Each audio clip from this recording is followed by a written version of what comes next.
ఇది వ్యాపారం. హలో మామ, గుడ్ మార్నింగ్. టైం అయితే పొద్దున్న 6 దాటేసింది మామ. ఇవాళ కూడా లేటే, మన బ్రతుకంతా లేటే. ఇప్పుడైతే మాత్రం బాటా శంకర్ మార్కెట్కి అయితే మళ్ళీ వెళ్తున్నాను మామ. రాత్రి అయితే బొప్పాయి మిగిలింది, ఒక 60-70 కేజీల వరకు బొప్పాయి అయితే ఉంది మన బండిలో. అది తీసుకుని మళ్ళీ బాటా శంకర్ మార్కెట్కి అయితే వెళ్తున్నాను. ఎందుకంటే అది ఒక్కటే అమ్మితే సరిపోదు కదా, అందుకని చెప్పి వేరేది ఏదో ఒకటి కాంబినేషన్ వేద్దామని చెప్పి అయితే వెళ్తున్నాను. ఎల్లంతలను అయితే కలిసాను, దండం పెట్టుకున్నాను, మనసులో అయితే తలుచుకుని మార్కెట్కి అయితే బయలుదేరిపోయిన రూట్ అయితే ఎక్కేసాను మామ. అసలు నేను నా బొప్పాయి ఎందుకు వేసానో నాకే అర్థం కావట్లేదు. అంటే ఆ బొప్పాయి అయితే వేయకూడదు, బొప్పాయి వేయొచ్చు కానీ ఆ రకం అయితే వేయకుండా ఉండాల్సింది. వేరేది రెగ్యులర్ ఐటమ్ అయితే వేస్తే సరిపోయేది, కానీ నేనైతే క్వాలిటీ తొక్క అని చెప్పి ఆ ఐటమ్ అయితే వేసాను దాన్ని. అదేమో నిన్న పూర్తిగా పోలేదు, ఇంకో 60-70 కేజీలు అయితే మిగిలింది. దాన్ని వాళ్ళు అమ్మకపోతే మాత్రం మనకు గట్టిగా లాస్ వస్తుంది మామ. నిన్న కూడా పెట్టుబడి కూడా వెనక్కి రాలేదు. ఇప్పుడు మళ్ళీ దాంట్లోంచి జీతాలు తీయాలి, ఆటోకి తీయాలంటే కొంచెం కష్టమే. నేను ఎప్పుడు చెప్తానే ఉంటాను, ఫ్రూట్స్ లో పెద్దగా మిగలదు, వెజిటేబుల్స్ అయితే గట్టిగా మిగులుతుంది అని చెప్పి. అదే రుజువైంది. ఎందుకంటే నాకు తెలుసు ఫ్రూట్స్ వేస్తే పెద్దగా మిగలదని చెప్పి. కాకపోతే ఏంటంటే ఐటమ్ మారుద్దాం అని చెప్పి అయితే నేను బొప్పాయి వేసాను.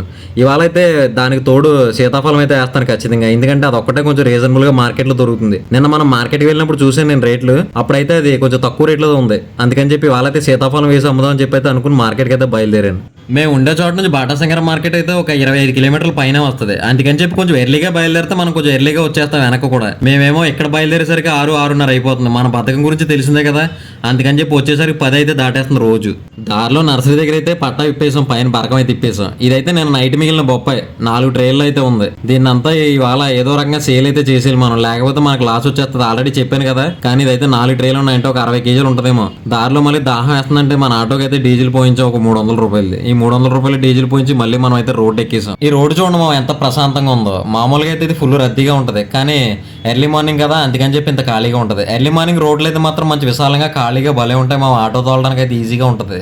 మన సబ్స్క్రైబర్లు అయితే బండి దగ్గర ఎక్కువ మంది అవుతున్నారు మా. ఇంతకు ముందు అయితే రోజుకి 1-2 అలా వచ్చేవాళ్ళు, కానీ ఇప్పుడైతే మాత్రం రోజుకి కనీసం 10 మంది పైన వస్తున్నారు. చాలా వరకు మన సబ్స్క్రైబర్లు అవుతున్నారు మన బండి దగ్గర. నాతో అయితే బాగా మాట్లాడుతున్నారు. చాలా మంది అయితే కామెంట్స్ పెడుతున్నారు మామ, వాయిస్ అయితే సరిగ్గా వినపట్లేదు, కొంచెం తక్కువగా వస్తుందని చెప్పి. కానీ నా దగ్గర నిజానికి మైక్ అయితే లేదు, ఉన్నదల్లా ఒకే ఒక్క ఫోన్. దాంతో వీడియో తీయడం, దాంతో వాయిస్ రికార్డింగ్ అంతా అదే. నాకు ఆ ఒక్క ఫోనే ఉంది. దానివల్ల ఏంటంటే వాయిస్ కొంచెం తక్కువగానే వినపడుతుంది. కానీ ఒక మైక్ అయితే ఖచ్చితంగా తీసుకోవాలి, ఎందుకంటే వాయిస్ నేను వేరే ఫోన్ లో కూడా చూశాను, కొంచెం తక్కువగానే వస్తుంది. సరే అయితే రేపు కానీ ఎల్లుండి కానీ ఏదో ఒక మైక్ అయితే తీసుకుంటాను, చిన్నది ఏదో ఒకటి. నాకు ఈ రామోజీ ఫిల్మ్ సిటీ అంటే ఒక ఎమోషన్ మామ. వెళ్ళేటప్పుడు వచ్చేటప్పుడు దాని వైపు అయితే ఫేస్ తిరగకుండా అయితే మాత్రం అస్సలు ఉండదు. అలా చూస్తూ వెళ్ళిపోతాను గేట్ వైపు, మనం ఎప్పుడు లోపలికి వెళ్తామా అని చెప్పి.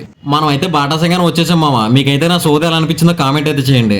మనం అయితే మార్కెట్ లోపలికి వచ్చేసాం. ఇవాళ అయితే పైనాపిల్ వైపు అయితే వచ్చాం. ఇదంతా కూడా పైనాపిల్ ఉంటది ఇక్కడ. ఇవన్నీ కూడా మామూలుగా సమ్మర్ లో అయితే ఇక్కడ చాలా ఖాళీ ఉండదు, ఎందుకంటే మొత్తం బళ్ళు ఉంటాయి. సమ్మర్ లో చాలా వరకు జ్యూస్ షాపులు ఎక్కువ ఉంటాయి కదా, అందుకని చెప్పి పైనాపిల్ కోసం అయితే మొత్తం ఎగబడతారు జనం. అప్పుడైతే టాప్ రేట్లు ఉంటాయి. కానీ ఇవాళ రేట్లు ఎలా ఉంటాయి ఒకసారి వెళ్ళి అడుగుదాం. మామూలుగా ఇదైతే దో నెంబర్ మామ. ఇది కూడా చాలా రేట్ ఉంది. అసలు సీజన్ లో ఏ రేట్ ఉంటుందో ఆ రేట్ అయితే ఉంది. దో నెంబర్ అంటారు దీన్ని. అంటే ఫస్ట్ దాని మీద ఇది కొంచెం చిన్నదే. ఇదేమైందంటే పీస్ వచ్చి 60 రూపాయలు ఉంది. పీస్ 60 రూపాయలు అంటే ఎక్కువే, ఎందుకంటే సీజన్ లోనే కొంచెం తక్కువ ఉంటుంది ఇది. అలాంటిది ఇప్పుడు అన్ సీజన్ లో ఇంత రేట్ ఉందంటే గ్రేట్ అని చెప్పాలి. 60 రూపాయలు అంటే ఒక 50 రూపాయలకి అయితే వస్తుంది మనం ఒక 100 పీసుల లాగా అలా తీసుకుంటే. పైనాపిల్ చూడండి మా మార్కెట్ లో మొత్తం ఎంత ఉందో. ఇలా గ్రేడింగ్ చేస్తారు, మొత్తం బండిలో వస్తుంది. ఆ బండిలోంచి అలా వేసిన తర్వాత 1 నెంబర్ 2 నెంబర్ 3 నెంబర్ అని చెప్పి అలాగా డివైడ్ చేస్తారంటే పెద్ద చిన్న అన్ని ఒకే సైజుల కింద. ఇదైతే 1 నెంబర్ పెద్దది. ఇదైతే 70 రూపీస్ చెప్తున్నారు లాస్ట్. ఇది 70 రూపీస్ అంటే 80 రూపీస్ అలా చెప్తున్నారు. 70 రూపీస్ అయితే మనకి లాస్ట్ కి అయితే వస్తుంది. చూడండి మా ఎన్ని బళ్ళు ఉన్నాయో. అన్ సీజన్ అయినా కానీ ఎక్కువే ఉంది. అంటే సీజన్ లో అయితే మామూలుగా అసలు ఖాళీ ఉండదు. ఇదంతా కూడా పైనాపిల్ ఉంటది. పైనాపిల్ కొనేవాళ్ళు అసలు ఖాళీ ఉండదు ఈ టైంకి అయితే. కానీ ఇప్పుడైతే కొంచెం తక్కువగానే ఉంది. సరుకు కూడా జనం కూడా తక్కువగానే ఉన్నారు. ఇది వైట్ కర్పూజా మామ, లడ్డు కర్పూజా అంటారు దీన్ని. కర్పూజాలో కూడా ఇంకో రకం ఉంటది జ్యూస్ లో, అదేంటంటే గుమ్మడికాయలా ఉంటది ఆ కర్పూజా. అది కూడా జ్యూస్ చాలా బాగుంటది. ఇదైతే అందరికీ తెలిసిన కర్పూజా. ఇది కూడా సీజన్ లో ఉన్న రేట్ అయితే ఉంది. సీజన్ లో కూడా ఇంత రేట్ ఉండదు నాకు తెలిసి. ఇప్పుడు కూడా కొంచెం రేట్ ఎక్కువగానే ఉంది. అంటే కలర్ కూడా ఎక్సలెంట్ ఉంది. కాయ అయితే మాత్రం చాలా బాగుంది. అందుకని చెప్పి రేట్ ఏమో అంటే నాకు పూర్తిగా తెలియదు. ఈ టైంలో కూడా ఇంత రేట్ ఉంటుందని అయితే నేను అనుకున్నాను. ఇదైతే ఎల్లో కర్పూజా, పక్కన పుచ్చకాయ. ఈ ఎల్లో కర్పూజా అయితే మాత్రం లుక్ అయితే మాత్రం సూపర్ ఉంది. అసలు దీని టేస్ట్ ఎలా ఉంటుంది అనేది నాకైతే తెలియదు. సేమ్ ఒకలాగే ఉంటుందేమో అని నేనైతే అనుకుంటాను. ఇది కూడా సేమ్ రేట్ ఉంది. అంటే అది 40 రూపాయలు, ఇది 40 రూపాయలు అయితే ఉంది కిలో. 40 రూపాయలు అంటే మనం ఏదైనా ఎక్కువ తీసుకుంటే కొంచెం తగ్గించేస్తారా. ఈ బాటా శంకర్ మార్కెట్ లో మాత్రం 365 రోజులు మాత్రం ఈ పుచ్చకాయ అయితే ఖచ్చితంగా దొరుకుతుంది. ఇప్పుడైతే మాత్రం పుచ్చకాయ కొంచెం రీజనబుల్ రేట్ లోనే ఉంది. ఇదైతే 25 రూపాయలు చెప్తున్నాడు ఆయన. అంటే కొంచెం పెద్ద సైజ్ ఉంది. 25 రూపాయలు. పెద్దదైనా చిన్నదైనా కొంచెం అటు ఇటులో రేట్ ఒకలాగే ఉంటుంది. చిన్నదైతే కొంచెం తక్కువ ఉంటుంది. ఈ పుచ్చకాయ మార్కెట్ అయితే మాత్రం చాలా పెద్దది ఉంటుంది బాటా శంకరంలో. చాలా బళ్ళు అయితే వస్తాయి. ఇదైతే సీజన్ అన్ సీజన్తో సంబంధం అయితే ఉండదు. పుచ్చకాయ అయితే ఎప్పుడు కొంటానే ఉంటారు. కొంచెం వర్షాలు పడితే మాత్రం కొంచెం తక్కువ వెళ్తుందేమో. మామూలుగా అయితే మాత్రం పుచ్చకాయలు ఎప్పుడు కొంటానే ఉంటారు. ఇలా డ్యామేజ్లు పగిలిన కాయలు ఏదైనా ఉంటే మాత్రం అలా పాడేస్తారు మామ. అవైతే ఆవులు సేల్ చేసేస్తాయి. ఈ బాటా సింగర్ మార్కెట్ గురించి ఎంత చెప్పినా తక్కువే మామ. ఎందుకంటే అంత పెద్ద మార్కెట్ ఉంటుంది. ఇది ప్రతిదీ కూడా ఇక్కడ హోల్సేల్ లోనే దొరుకుతుంది. అంత పెద్ద హోల్సేల్ మార్కెట్ మన చుట్టుపక్కల ఎక్కడ కూడా లేదు. అలాగే ఇవి ఇక్కడ ఇతర రాష్ట్రాల నుంచి కూడా బళ్ళు వస్తాయి ఇక్కడికి ఫ్రూట్స్ తోటి. అలాగే ఒకే ఐటమ్ చాలా రకాలుగా అయితే దొరుకుతుంది. అంటే డిఫరెంట్ సైజుల్లో, డిఫరెంట్ రేట్లలో, డిఫరెంట్ క్వాలిటీస్ లో, అంటే ఒకటే ఐటమ్ కొన్ని రకాల్లో కొన్ని క్వాలిటీస్ లో అయితే మాత్రం భలే దొరుకుతుంది ఇక్కడైతే. నేనైతే సీతాఫలం దగ్గరికి అయితే వచ్చేసాను. ఈయనైతే ఎక్కడో 2 ట్రేలు కొని అమ్మడానికి అయితే బండిలో పేర్చుకుంటున్నాడు. ఈయన అడిగే నేను సైజ్ అయితే బాగానే ఉంది కదా, ఈయన ఏ రేటు కొన్నాడో చూసి మనం కూడా ఆ రేటుకి కొంచెం బేరపడదామని చెప్పి 650 రూపాయలకి అయితే కొన్నాడంటే ఆయన. నేనైతే అదే ఎందుకులే అని చెప్పి చాలా చోట్లకైతే తిరుగుతూనే ఉన్నాను. ఎందుకంటే నేను అంత ఈజీగా ఒకే చోటకి వెళ్ళి అక్కడే సరుకు అయితే కొనాను. అన్ని చోట్లకి తిరుగుతాను, అన్ని రేట్లు కనుక్కుంటాను, అన్ని క్వాలిటీలు చూస్తాను. అప్పుడు లాస్ట్కి వచ్చేసరికి ఒకటి లెక్కేసుకుంటాను, ఎక్కడైతే బాగుంది, ఎక్కడైతే రేటు కుదిరిందని చెప్పి. అప్పుడు అక్కడికి వెళ్ళి దాన్ని బేరమాడి అక్కడైతే కొంటాను నేను. అలా మార్కెట్ అంతా తిరుగుతున్నాను. ఇవాళ మార్కెట్ అంతా ఖాళీగానే ఉంది, కానీ సీతాఫలం మార్కెట్ చూడండి ఎంత బిజీగా ఉందో. ఈ సీతాఫలం కొనడానికి అయితే మాత్రం జనం అయితే ఎగబడుతున్నారు. ఇక్కడైతే సీతాఫలం చాలా తక్కువ రేట్లో ఉంది ఇవాళ కూడా. తక్కువ రేట్ అంటే మొన్న నేను ఫస్ట్ లో 9 ట్రేలు కొన్నాను కదా, అప్పుడైతే టాప్ రేట్లు ఉన్నాయి. అప్పుడు ఇంకా సీజన్ మొదలవలేదు, మొత్తం అంతా కూడా చెత్తకాయ అయితే ఉంది. కానీ ఇప్పుడైతే మాత్రం సూపర్ కాయ అయితే ఉంది.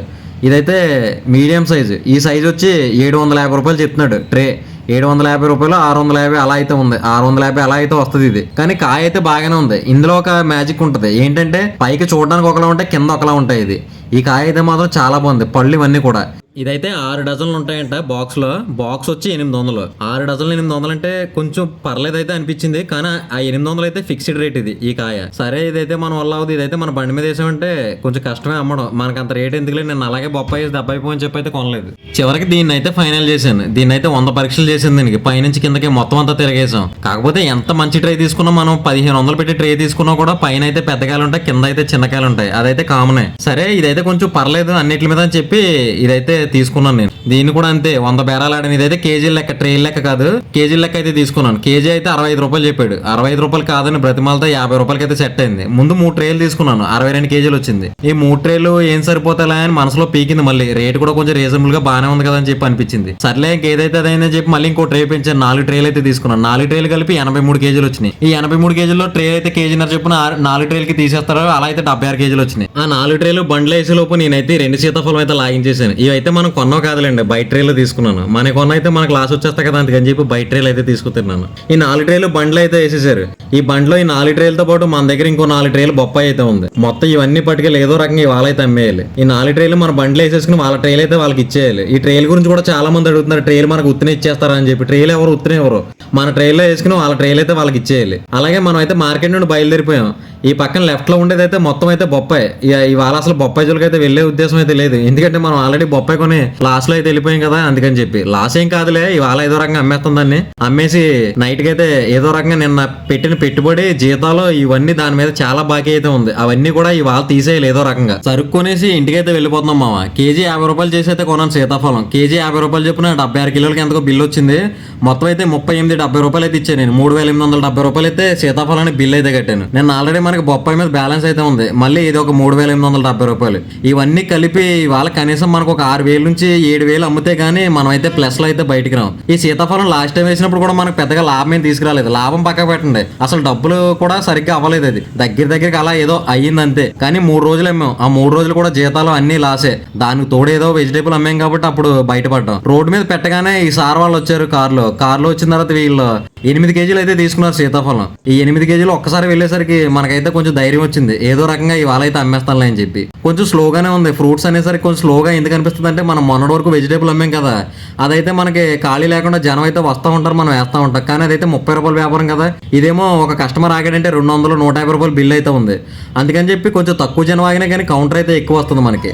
రేపైతే మళ్ళీ నేను వెజిటేబుల్ మార్కెట్కి అయితే వెళ్దాం అనుకుంటున్నాను మామ. మీరు ఏమంటారో చెప్పండి, ఫ్రూట్స్ అమ్మితే బాగుంటుందా లేకపోతే వెజిటేబుల్ అమ్మితే బాగుంటుందా? పువ్వులు వేయమంటున్నారు కానీ పువ్వులు అయితే మన వల్ల అవ్వదు. ఇక్కడైతే చాలా కాంపిటీషన్ ఉంది. అలాగే దానికైతే మార్కెట్ కూడా వేరు. ఆ మార్కెట్కి వెళ్ళి కొనుక్కొచ్చి ఇక్కడ అమ్మాలంటే కొంచెం కష్టమే. వేరే ఐటమ్ అయితే మారుస్తాను, దాన్ని బట్టి మీరు ఏమంటారో కామెంట్ అయితే చేయండి. రోడ్డు మీద పెద్దగా జనం అయితే లేరు కానీ వ్యాపారం అయితే మాత్రం బాగానే జరిగింది. సీతాఫలం అయితే కొంచెం తరిగినట్టు అనిపించింది, అంటే సగం పైన అయిపోయింది సీతాఫలం అయితే. బొప్పాయి కూడా అసలు నేను ఎక్స్పెక్ట్ చేయలేదు ఇలా వెళ్తుందని చెప్పి. అంటే చాలా ఉంది కదా అందుకని చెప్పి అది కూడా అయిపోయింది, ఇంకెంతో లేదు. ఆ ట్రే అయితే ఉంది. ఈ సీతాఫలం వచ్చి ఒక 30 కిలోలు ఉంటుంది. ఇదైతే మొత్తం అయితే ఇదే మిగిలింది. మేమైతే వ్యాపారం అయితే క్లోజ్ చేసాం. ఆల్రెడీ 9:30 అయిపోయింది. ఇంకెందుకులే అని చెప్పి వ్యాపారం అయితే క్లోజ్ చేసాం. రేపు అయితే మాత్రం కూరగాయల మార్కెట్కి అయితే వెళ్దాం అనుకుంటున్నాం మామ. ఎందుకంటే ఈ ఫ్రూట్స్ తో కొంచెం తలనొప్పిగా ఉంది. అదే వెజిటేబుల్ అయితే ఒక 10 కేజీలు మిగిలిన పెద్దగా బాధ అనిపించదు. కానీ ఫ్రూట్స్ అయితే ఒక 5 కేజీలు మిగిలినా కానీ ఏదో ఏదో మిగిలిపోయినట్టుగా ఫీలింగ్ అయితే ఉంటుంది. సరే ఇప్పుడైతే ఎంత అమ్మింది, ఎంత వచ్చింది, ఎంత పోయింది అయితే మనం చూద్దాం. అకౌంట్ చెప్పే ముందు ఇంకా ఎవరైనా మన ఛానల్ సబ్స్క్రైబ్ చేయకుండా ఉంటే సబ్స్క్రైబ్ చేయండి మామ. ఎందుకంటే చూసేవాళ్ళు సబ్స్క్రైబ్ చేయకుండా చూసేవాళ్ళే కొంచెం ఎక్కువ మంది ఉన్నారు. అందుకే అడుగుతున్నా, చేయండి మామ. క్యాష్ వచ్చి 35-60 వచ్చింది మామ. ఫోన్ పే ఏమో 3,650 రూపాయలు అయితే ఫోన్ పేలో పడింది. మొత్తం ఒకసారి కలిపి చూద్దాం. 35-60 ఏమో క్యాష్ వచ్చింది, 3,650 రూపాయలు ఏమో ఫోన్ పేలో వచ్చింది. మొత్తం అమ్మకం ఏమో 7,200 వచ్చింది. దాంట్లో నుంచి మనం ఇవాళ సీతాఫలం కొన్నది 38.70 అయితే సీతాఫలం కొన్నాం. మిగిలింది అయితే 33.40. ఇందులో మనం నిన్నటి బొప్పాయి అమ్మాం. అవన్నీ కవర్ చేస్తే నిన్నటిది మనకి ఇంకా ఒక 2,500 లాస్ట్లోనే ఉంది. కాబట్టి ఆ 2,500 తీసేస్తే ఈ వాళ్ళకి వచ్చి ఒక 800 అయితే మిగిలింది. ఈ 800 కాకుండా బండిలో ఒక 15 కేజీలు బొప్పాయి ఉంది, ఒక 30 కేజీలు ఏమో సీతాఫలం ఉంది. కాబట్టి దానికి సరిపోయినాయి అంతే, పెద్దగా ఏం మిగలలేదు. ఇవాళ అయితే మనకి 800 మిగిలింది. నిన్నటి అన్నీ వచ్చేసినాయి. నిన్న ఆటోకి జీతాలు అన్నీ వచ్చాయిగా. ఈ వాళ్ళ వచ్చి నిన్నటికంతా క్లియర్ అయిపోయింది. ఈ వాళ్ళకైతే 800 మిగిలింది. దాంట్లో ఆ 800 కాకుండా కొంచెం సరుకు అయితే మిగిలింది. కాబట్టి అవన్నీ అమ్మితే కానీ రేపు పొద్దున్న లాభంలోకి అయితే రాము పూర్తిగా. ప్రజెంట్ అయితే దానికి సరిపోయి మనకైతే బాగానే మిగిలింది, పర్లేదు. అంటే మన కూరగాయలు మిగిలినంత ఎక్కువ అయితే కాదు. ఫ్రూట్స్ అయితే ఇలాగే ఉంటుంది మామ, దీంతో తలనొప్పి. అందుకే నాకు ఫ్రూట్స్ అంటే పెద్దగా ఇంట్రెస్ట్ ఉంటుంది. నాకు వెజిటేబుల్స్ అయితేనే సెట్ అవుతుంది. అందుకే రేపు పొద్దునైతే మళ్ళీ వెజిటేబుల్ మార్కెట్కి వెళ్తున్నాను మామ. మీకైతే ఎలా అనిపించిందో వీడియో కామెంట్ చేయండి. సబ్స్క్రైబ్ చేయడం మాత్రం మర్చిపోకండి మామ. లైక్ చేయండి ముందు. బాయ్ మామ, మళ్ళీ రేపు పొద్దున మార్కెట్కి వెళ్తే కలుద్దాం. Good night. ఇది వ్యాపారం.